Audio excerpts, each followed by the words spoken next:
Hey! Tambala na! At eto na sila, ang nag-iisang masugid na tagahanga ni Nicole Yala. Chris Chuper! Kasama ang nag-iisang diehard fan ni Chris Chuper, Nicole Yala! Dear Nicole and Chris. Dear Nicole and Chris. Dear Nicole and Chris. Dear Nicole and Chris. Magandang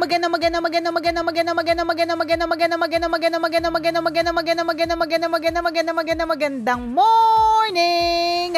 Luzon, Visayas at Mindanao, Metro and Mega Manila. Hi, partner!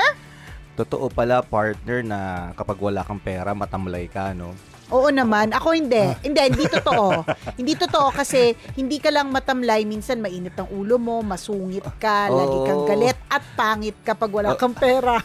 Tingnan mo yung mga taong may pera, partner. Parang biglang ang gwapo. Alam mo yung parang... Oo, may chance magpapogit, magpaganda. Oo, correct. Ay, nako. Ako matamlay ako ngayon eh. Bakit walang pera? Walang pera. Halata talaga ako. Madaling makita ang mga senyales sa akin kapag wala akong pera. Una, matamlay ako. Oo, pero yung itsura, wala namang pinagbago yun. Kasi kung yung itsura ko kahapon, yun din yung itsura ko ngayon. Oo, consistent ako doon, no? Oo, wala. Ganun pa rin naman, oo. Oo, pero yun lang talaga, sobrang tamlay ko kapag wala akong pera. Ewan ko bakit ganun, no? Sobrang iba yung nagagawa talaga ng pera sa buhay ng tao. Yung tipo na gumaganda yung araw mo pag nakareceive ka ng magandang balita na may magbabayad sa'yo. Di ba? Tapos umaaliwalas yung mukha mo, gumaganda yung mood mo kapag nalaman mo na may darating na pera o cheque sa'yo. Di ba? Iba yung nagagawa ng pera sa buhay ng tao.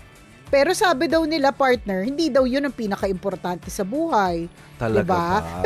Pero hindi, plastic lang yung mga nagsasabi ng ganun. Huwag nyo kaming inaano. Kung ayaw nyo ng pera, bigay nyo sa amin. Di ba? Tama. Huwag tayong etsyosera lahat, di ba? No? Oo, money can buy happiness, taray. Agree, diba? Na wala na yung totoo. values. Hindi. Pero kung iisipin mo talaga, no, parang for people, some people, they will say na pera lang yan, kikitain lang yan. Totoo din naman yun, actually.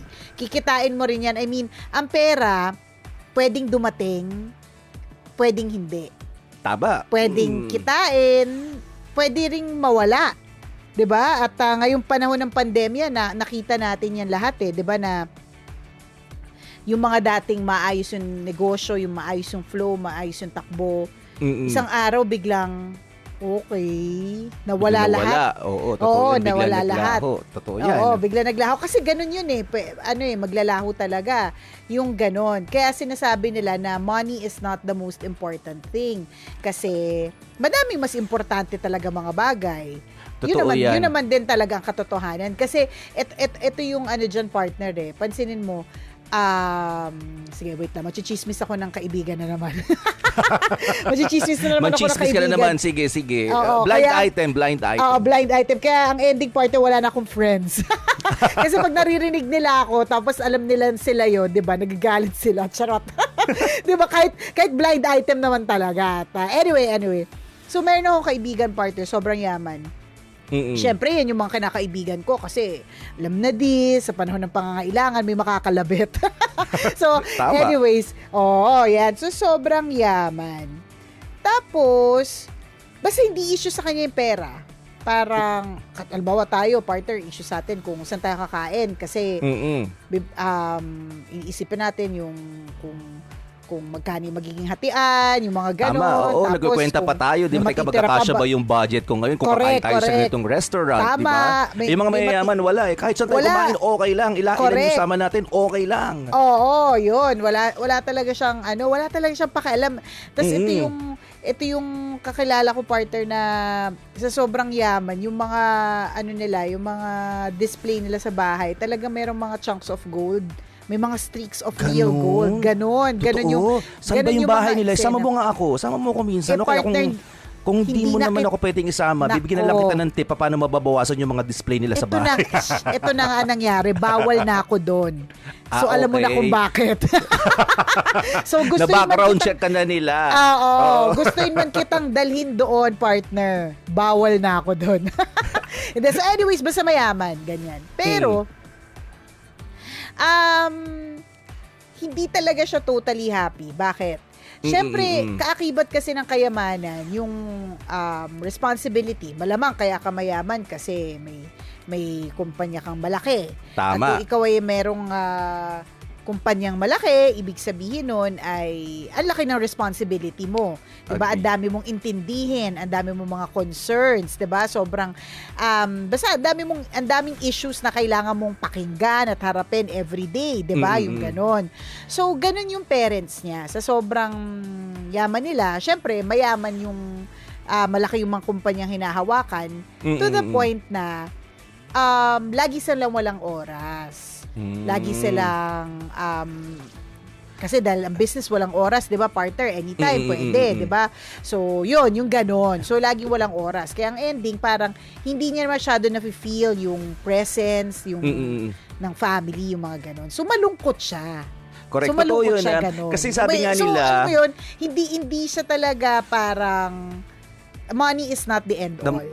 yes, agree ako doon. So kasi 'di ba may mga aminin natin talagang minsan yung mindset natin na ang akala natin makapagpapasaya sa atin ang pagkakaroon marami pera. True, totoo naman at some point, pero hindi sa lahat ng pagkakataon ay pera yung magpapasayo. Kagaya ng binigay na sample ni partner kasi may mga kakilala din tayo. May mga kakilala din ako na gano'n. Parang pagtitingnan mo sila, ang yaman-yaman naman nila, nakakapunta sila sa lugar na gusto nilang puntahan, nabibili nila yung gusto nilang bilhin, mamahalin ng damit, magagara ang sasakyan, ang ganda ng bahay, the aircon ng kwarto. Pero minsan, pag nakausap mo, parang mas marami silang problema kaysa sa akin. Sabi ko, bakit gano'n, di ba? So, yun talaga, hindi talaga basehan na maging masaya na magiging masaya ang isang tao sa pagkakaroon ng maraming pera. Hanggang ngayon ba, partner, gigil na gigil ka pa rin magkaroon ng pera o medyo nabago na yung perspective mo doon na parang, sige, tanggapin ko na ito na lang yung pera ko, 10,000. Diba? At, wow, ang dami mo naman pera. May 10,000 ka. Putang naman.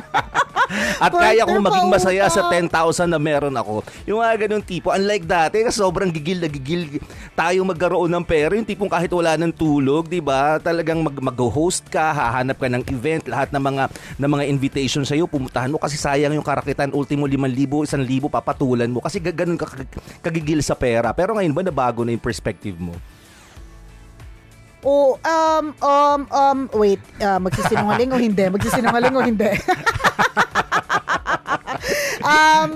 Hindi eh. Gigil ka pa rin. Ambisyosa pa rin ako eh. Hindi, siguro partner, paano ba? Baka kasi ang tao ay insatiable. Parang, although, ang naano ko naman, ang na-establish ko sa sarili ko, partner, is that lahat na nangyayari sa buhay natin ay may dahilan. So kung mawalan ka ng pera at this point in your life, may dahilan kung bakit. Kung may pera ka na medyo madami at extra, may dahilan din kung bakit. So parang ang na-establish ko lang din sa isip ko is wag na lang ako masyado mag-worry kasi nga ang pera pwedeng dumating, pwedeng hindi. Ganon. Parang ganon. Pero syempre, taranta pa rin talaga ako kapag wala. Kasi, ang daming siguro kasi partner, di ba, as you earn a little more, yung responsibilities mo become more also eh. So, yes. Halimbawa, dati naman partner, masaya na tayo sa karag-karag natin sa sakyan. Hindi na tayo naghahangad diba, ng masaya so naman tayo much. nagko-commute dati, Diba? Correct. Sumasakay ng sige. jeep, pumapara ng taxi, diba, humahabol ng FX. Mga ganun tipo, masaya naman tayo, pero bakit nung nagkaroon ka ng sasakyan? Pero namamroblema ka pa rin. Diba? Na parang minsan, sige, wag kulang na pa yung tayong 10,000 mo, nagkaroon ka ng 50,000, feeling mo kulang pa rin. Minsan, nagka-TF ka ng 100,000, parang problemado ka pa rin. Oo, diba? parang ganun. Bakit? Bakit ganun? Kasi dati may mga TF natin ang liliit lang, pero parang kape ka nga lang, masahe ka nga lang, sulit ka na eh. Partner, 1 kilong bigas. 1 kilong bigas, 'di ba? Pwede na, tanggap na, 'di ba? Oo, correct. Isang bilaong biko. Pwede na 'yan, 'di ba? Ang eksena lang parang, ewan ko ba, siguro kasi nga kapag ka nag-i-improve nga yung buhay, nag-i-improve din yung lifestyle. Hindi ko Yes, nga alam agree. kung kasalanan ba yon or hindi naman. Kasi syempre, gusto mo ring, sabi nga ng isa nating kaibigan, isa nating tambalanista and an avid fan of Love Radio, si Dennis Guevara of LA. Ayan. Yes, taga hi, US, Dennis. Yan. Hello, Dennis. Sabi niya nga, 'di ba, because you work so hard, you deserve nice things. And I like nice things, partner. Mahilig ako sa nice things. Wala pa akong pera dati, mahilig na ako sa things. So ano na talaga ako, mahilig na ako sa mga gamit. Materialistic, mga ganun, ambisyosa. Bakit ganun? Pag English parang ang ganda nung Tagalog version, parang ang saklap na. Hindi, bata pa lang ako, partner, mahilig na ako sa gamit. Hindi ko nga makakalimutan yung kaibigan ko na no minsan na nagkita-kits kami sa Greenbelt. Wala akong pera nito, partner, parang mga 4th year high school.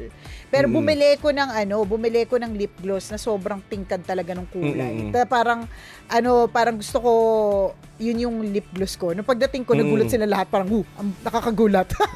Ang punta ko, partner, wala pa akong pera dati.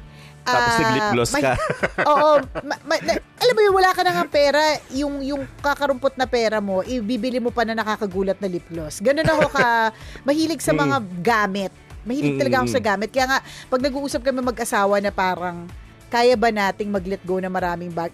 Ako, partner, every night, naglilinis ako ng closet. Every night, meron akong tinatanggal dyan. Pero hindi nauubos yung laman. Parang hindi nababawasan yung gamit sa loob ng cabinet mo, no? Promise, hindi Baka talaga. niloloko mo lang sarili mo, kunyari nagtatapon ka pero hindi naman, nililipat-lipat mo lang. Walang magawa. Nililipat-lipat lang Bored pala. ako, teka, maglilinis ako ng cabinet ko pero hindi naman talaga tinatanggal ko, di naglilipat-lipat lang. Pinaglalaroan yung sarili. So, ibig ko sabihin, partner, parang noon pa man mahilig na ako sa mga gamit. Ang tawag sa akin ng nanay ko dati pa, ang daming abubot girl. Oo, kasi ang dami kong ang tawag ng mami ko sa akin, si mama, ang daming bukol-bukol. Kasi yung bag ko, partner, bukol-bukol siya naman kung ano-ano mga gamit. As in, puno-puno siya naman kung anik-anik na mga gamit. Ganon. Oo, may platito dyan, ninakaw pala, no? May tray ng Jollibee. yung mga galing sa fast food. Yung hindi napigilan ng kakatihan, inuwi pati ang tray. May sa magnanakaw pala. So, ang punto ko, parang noon pa man gano'n na ako. So, what more nung medyo nagkaroon ng income. So, mahilig Tama. ako sa nice things. And na-discover ko din na maraming nice things na expensive. So, kaya ang punto ko dito, ang punto namin dito, parang kahit na lumalaki yung pera mo, lumalaki din yung expenses mo kasi nagbabago ka din ng lifestyle. Tama ka, sabi mo kanina, Tama. partner. Dati, okay ka na, sapat na sa'yo nagko-commute. Totoo naman ako, partner, O, naka-high kaya, heels diba? ako nagko-commute. Totoo yun, kasi parang commute is life. Kaya kong tumakbo at maghabol ng FX o kaya ng jeep kahit naka 4 inches akong heels. At masaya na ako doon. Tapos na-realize natin, partner, bibili tayong sasakyan. So, yung sasakyan na una natin binili, di ba, talaga naman, karag-karag talagang bonggang-bongga. Oo. Akala natin, masaya na tayo doon. Ang dami na narating na racket noon, ang dami ng Tama, ang dami mo ng lalaking isinakay doon, di ba? yeah. Ang dami na narating. Ang Pero dami ng lagkit sa upuan noon. ikaw yon, hindi ako. Kasi Ako ikaw yung unang nagkaroon ng kotse at nung pinasakay mo doon, yun agad ang unang napansin ko. Partner, lagi ko natatapon yung iced tea ko eh. Grabe ka. Iced tea diba? talaga? Ba't nung inamoy ko iba talaga. yung amoy? Ewan ko sa'yo. Diba? So nung nagkaroon ka ng sasakyan, ako, partner, akala ko dati parang yung Kia Pride ko na pink, parang ito na yun si Girl Lalu. Girl Lalu yung pangalan nun. Oo, parang tama, this is the end all. Ito na, Nang init-init sa loob. Oo, yung init niya. Uy, ang init niya, pero ang bilis niya, laki-laki ka ng tambucho no. Ito parang laki-laki ng tambucho no. Tapos, member pa ako ng car club. So, parang feeling ko, na yun, ito na yung ultimate sasakyan. Tapos, na-realize ko, maliit na siya para sa akin. Tapos, yun nga, lagi ako nasisiraan. Tapos, pinalitan ko ng second hand ulit na Vitara, 'di ba? So Tapos marirealize mo, hindi pa pala yun. Meron pa pala, pwede pa ka pa palang bumili ng vapor. Yes, nagbapor sa EDSA, nakabapor. Parang tanga sa EDSA, nakabapor. Hindi, ang point ko. Oo, ang point lang talaga dito is, talagang nagbabago. Pero, hindi naman yun yung end all. There are times na kahit ako. na, babalik tayo dun sa kaibigan ko, na kahit na, merong may pera, hindi siya laging yun ang happiness. Kasi Totoo 'di ba yan. kahit may pera ka, tas broken-hearted ka, mas nangingibabaw yung broken-heartedness eh. Bakit? Kung may pera ka at broken-hearted ka, ang edge mo lang doon, may pang-inom ka, may punta ka ng bar, may pang libre ka ng mga kaibigan makikinig sa mga worries mo at mga woes mo at mga kemerut mo, 'di ba? Yun yung edge mo. Pero otherwise, the pain of the heartbreak is the same sa walang pera, 'di ba? Totoo yun. At nakikita natin 'yan, at tayo din mismo na experience natin 'yan na kapag ka heartbreak, family problem, 'di ba? Mas matitindi yung mga problemang yun kaysa sa problemang pera kasi nga ang problema come and go. Ang Agree. pera come and go, ganun. Totoo yan. Sobrang agree. Kasi ako, din nga parang as we age, parang nag-reflect tayo sa buhay. Na, come to think of it, no? Nung panahon na tayo walang pera, masaya din naman tayo, eh. No? At nung Totoo yan. or earning tayo ngayon, pagpalagay, di ba, kumikita tayo paminsan-minsan. Pero, same problem pa rin yun na nag-occur, eh. Di ba, na parang, ito yung problem na paulit-ulit pagdating sa problema sa pamilya, ganoon pa rin naman, hindi naman nabago. Nung nagkaroon ako ng pera, may problema pa rin sa pamilya. Nung nagkaroon ng pera, may problema pa rin sa relationship. Yung mga ganun, di pa, so wala na bago. Kumbaga, isang aspeto lang talaga ng buhay yung naayos ng pera. And doon nga, sabi ko, pag nag-reflect ako, masaya pa rin naman ako doon sa panahon pagbabalikan ko na kasama ko pa rin yung mga jologs kong kaibigan, yung simple lang yung pupuntahan naming lugar, simple lang yung usapan, mga ganong tipo. And totoo yun na minsan kasi gigil na gigil tayong magkaroon ng maraming pera, mga kaibigan. Pero pag nagkaroon ka pala ng maraming pera, hindi pala natatapos ang problema. At yun yung gusto namin puntuhin. Huwag nating isipin na yung mga taong mapepera, di ba? Yung mga taong may pera ngayon, wala silang problema. Pag nakausap mo pala ang mga taong ito, di ba? Minsan iisipin mo, mas malaki pala yung responsibilidad nila. At pag mas malaking responsibilidad nila, mas malaki pala yung problema nila. Diba? Kaya totoo sinasabi ng mga tao, mas simpleng buhay, mas less complicated. Diba? I mean, mas simpleng buhay, mas masaya kasi it's less complicated. Correct. Diba? Parang Naniniwala katulad ako lang, doon. oo, madaming examples niyan. Isa pang example niyan. Dati, sapat na sa inyo na kapag ka merong may birthday, 'di ba, may cake, may spaghetti, may pansit, o kaya basta may inom, 'di ba? Ngayon, Tama. hindi. Iisipin mo pa saan ang venue, ano ang theme, 'di ba? May mga ganun ng kemerut eh. Samantala dati, maitawid, ayos na. Anyways, total pare-parehas lang naman tayo mabubusog, 'di ba? Yung mga ganun. So, correct. Mag-joke ka nga lang sa loob ng bahay ninyo, masaya na kayo dati. Ngayon, hindi. Maghahanap ka ng magandang hotel, sino supplier mo, magandang sound system, sinong special guest artist mo, halimbawa, sinong kukunin mong host. Pag iniisip mo pala to, parang dami ko na palang isipin, dami ko ng responsibilities. At pag hindi mo na meet itong lahat na ginusto mo, madidisappoint ka. Diba? Magiging cause din ng problem. So, again, bottom line na pinag-uusapan natin dito, mga kaibigan, huwag tayo mainggit sa may pera. Yun lang talaga. Oo. Pero kaplastikan din naman yung hindi tayo naiinggit sa may pera. Pero sinasabi lang natin, wag mong isipin na kung sino lang ang may pera, sila lang yung masaya. Kasi hindi lahat na may pera ay masaya, 'di ba? So wag mong isipin na yung mga may pera lang ang masaya. Kasi minsan, kung tutuusin, kung sino pa yung mas simple ang buhay, yung pa din ang mas masaya. Totoo. Yun. Ikaw, nung alam mo, first impression ko sa'yo nun, partner, ikaw ang pera-pera mong tao.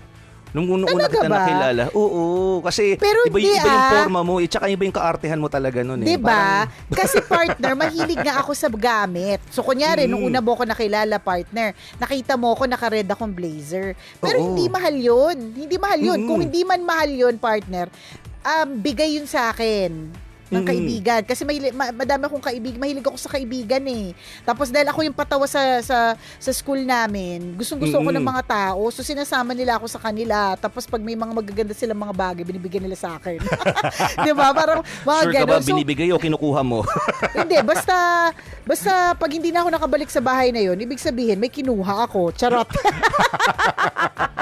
Naban na pala, nakatimbre na. Wag nang tatanggapin yung taong yan dito sa bahay na to. May Oo. nawala kahapon ha. Correct. May 2x2 picture na pala dun sa my guard. Nasa logbook na. Sa Kasi yun talaga flipper. yung first impression ko sa iyo, partner, nung pumunta nung una kita nakita sa Love Radio for the audition. Parang, wow, napaka-social naman itong babae ito, napakamayaman ng datingan. Kasi bihis na bihis kang dumating. Eh. Sabi ko, siguro may kotse to. Tapos malaman ko, nag-jeep ka lang pala papunta ng stasyon. Actually, Diba? partner, na ano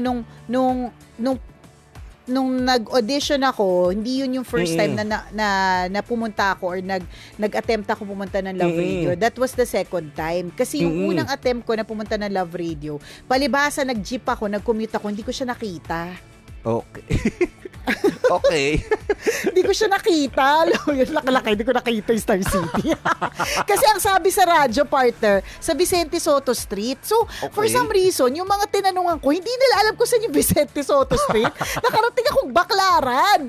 Oo. Okay. Nakarating ka pa ng Baklaran na yan. Isipin dapat haggard ka. So, malaman ko, yung pala, talagang magaling ka lang magdala. Kaya po dumating si Nicole Yala na freshest station. Akala mo, may dalang sariling sasakyan na sobrang lamig sa loob. Yung pala nag-retouch siya ng 30 minutes sa CR bago humarap sa amin. Oo. Kaya ganun mukhang talaga fresh. yun. Tapos Oo. malaman ko, Jologs din palang itong taong to, makaarte lang. Akala mo 500 ang allowance nung college. Hindi na. Tama. Akala mo may allowance. Oh.